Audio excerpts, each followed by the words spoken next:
इतनी तो जानकारी आपको रखनी चाहिए। कल मैंने आपको इशारा किया, मैं अभी कह कुछ रहा, केवल इशारा कर रहा हूं। जरूरत पड़ेगी और जरूरत समझूंगा तो सब राज खोल दूंगा, सब खोल के रखूंगा कि हकीकत क्या है। अगर ये हकीकत मथुरा में खुल जाती और आपने उस पुतले पर पड़े पर्दे को, कपड़े को अगर हटा दिया होता तो आज तुम्हारी शंका का समाधान हो गया। लेकिन आपको मालूम कितना भारी नुकसान हो जाता कि जलियांवाला की कहानी पीछे हो जाती, मथुरा की कहानी आगे हो जाती और सारी दुनिया में यही प्रचार हो जाता कि जय गुरुदेव वालों ने जय गुरुदेव वालों को मार डाला। कितना गलत मैसेज जाता, आश्रम बदनाम होता, गुरुद्वारा बदनाम होता, गुरु बदनाम होता, गुरु की संगत बदनाम होती। इस बदनामी को रोकने के लिए ये गुरु महाराज की दया हो गई, जो तुम्हारे अंदर ये भाव नहीं बना, चलो भाई थोड़ा कपड़ा हटा के देख ले बाबा जी है कि नहीं है। अगर इतना कहीं आप कर लेते तो आज ये शंका का विषय खत्म हुआ। न तुमने किया, यानी न तुमने खोल के देखा। मैंने पूरे हिंदुस्तान में प्रेमियों से पूछा कि आप बाल बच्चेदार हो, सत्य बोलना, क्या मथुरा में आपने बाबा जी के शरीर को पूरा खोल के देखा था? आप सत्य क्यों नहीं बोलते? अभी मुंह किए बैठते हो।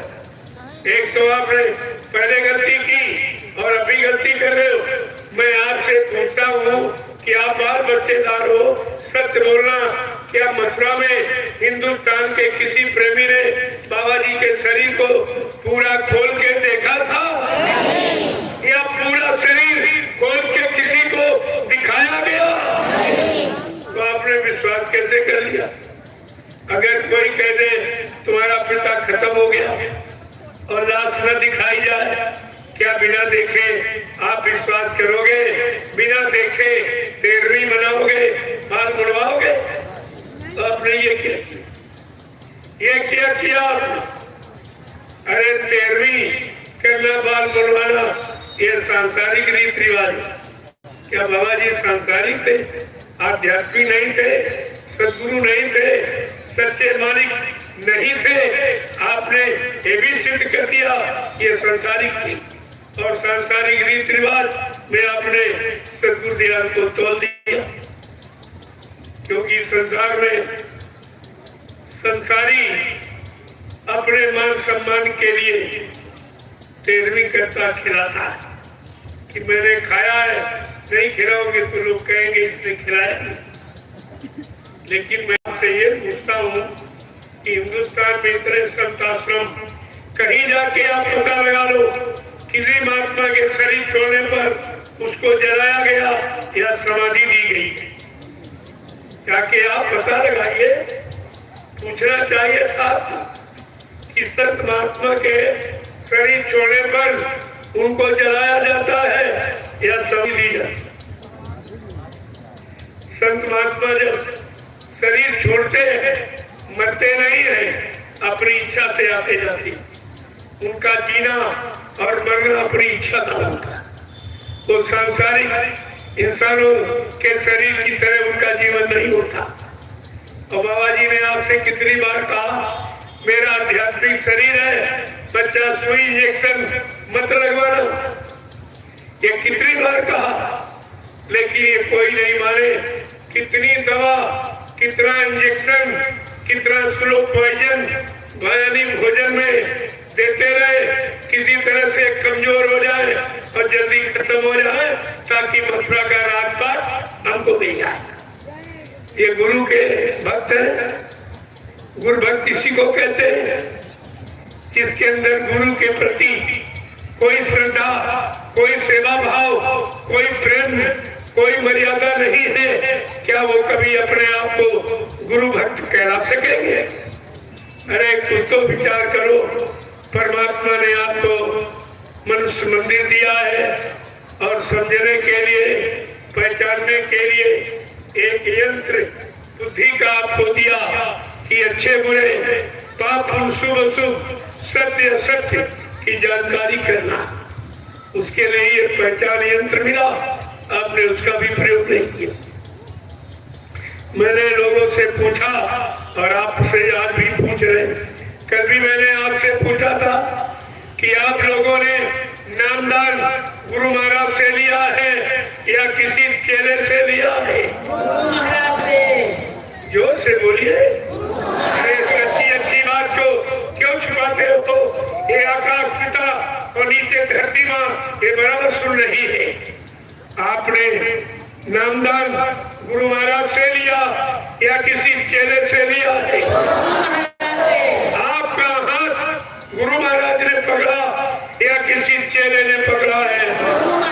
आपकी जीवात्मा को जगाने का, परमात्मा से मिलाने का ये वादा गुरु महाराज का है या किसी चेले का है? और फिर तुम जा कर रहे हो, आदेश किसका मान रहे हो? गुरु का आदेश माना।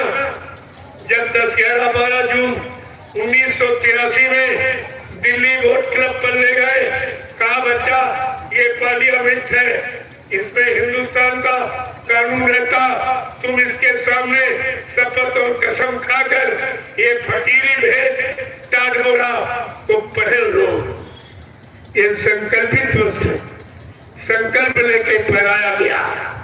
गुरु का आदेश तुम्हारी समझ में नहीं आया, टाटमोरा नहीं पढ़ पाए और चेले के आदेश फट से मान लिया तो धारण कर लिया। तो तुम गुरु भक्त हो कि चेला भक्त हो? अपने आप को ये देखो कि गुरु भक्ति कर रहे हो कि चेला भक्ति कर रहे हो। ये भी तुम्हारी समझ में नहीं आया। रामचरितमानस से गोस्वामी महाराज ने क्या लिखा कि गुरु बिन भवनी करे न कोई, जो बिरंची शंकर समोई। ब्रह्मा विष्णु महादेव के समान कोई धर्मात्मान कीर्तिमान यशमान क्यों न बन जाए, लेकिन ये भवसागर बिना सतगुरु के कोई पार नहीं जा सकता। क्या ये भी झूठ है? क्या रामचरितमानस भी झूठ है? तुम्हारे मानने कहने के अनुसार तो सब झूठ, क्योंकि तुमने गुरु नाम भुला दिया, गुरु भक्ति भूल गए, चेला भक्ति करने लगे। तो गुरु पार करेगा कि चेला पार करेगा? इतनी भी जानकारी आपके अंदर नहीं कि भवसागर चेला पार करे, गुरु पार करे। और चेले भी उन्हीं गुरु के। जब तुमने गुरु से कुछ नहीं ले पाया तो इन स्वार्थी लोग भी लालची चेलों से आपको क्या मिलेगा, जिनके पास स्वार्थ के सिवा कुछ नहीं। गद्दी की मर्यादा समाप्त कर दी गई, गुरु की मर्यादा समाप्त कर दी गई। जबकि बाबा जी ने क्या कहा, और बाबा जी के सामने कोई कुछ नहीं बन पाया। जब उन्होंने ये लीला की, अंतर ध्यान हो गए, बस उसी समय से सब निकल पड़े। कोई गुरु बन रहा, कोई दाढ़ी बना रहा, कोई कपड़े पहन रहा, कोई कुछ कर रहा, कोई कुछ कर रहा, लेकिन गुरु के सामने कोई नहीं बन पाया। किसी की हिम्मत नहीं थी। और बाबा जी ने ये 40 लोग जो आश्रम में रहते थे, बाबा जी ने इनसे कितनी बार कहा कि बच्चा घर जाओ भजन करो, तुम्हारे लिए आश्रम में रहना ठीक नहीं है। आश्रम में लाखों प्रेमियों का अन्न आता है, वो अन्न की रोटी तुमने खाई, ना तुमने भजन किया, ना सेवा की, न सेवा दी। इसलिए तुम जाओ अपने घर के परिवार में रहो और भजन करो। कोई नहीं गया। तब बाबा जी ने फिर कहा, अरे भाई एक VIP गाड़ी ले लो और 10-10 लाख रुपए ले लो, जाओ तुम लोग घर जाओ भजन करो, तुम्हारा आश्रम पर रहना अब भविष्य के लिए ठीक नहीं होगा। कोई नहीं गया, बल्कि इन लोगों ने आदेश को माना नहीं, गुरु को आदेश दिया। कितने सालों से हम तुम्हारे साथ रह रहे, अब हम कहाँ जाए? ऐसा करें, आप भी कई जगह ढूंढ लीजिए। गुरु को आदेश दे रहे हैं कि आप भी कई जगह ढूंढ लीजिए। बाबा जी ने कहा ठीक है, अगर तुम नहीं जाओगे तो मैं ही चला जाऊंगा। उसका इन्होंने क्या बनाया तोहफा कि बाबा जी ने कहा था मैं तो चला जाऊंगा, यानी शरीर से चला जाऊंगा। ये जोड़ घाट करके प्रचार करने लगी। जो बाबा जी ने कहा था 1959 में, अगर कोई पुराना प्रेमी हो तो उसको याद आएगा मेरी बात का। 1959 में बाबा जी ने एक भविष्यवाणी की थी।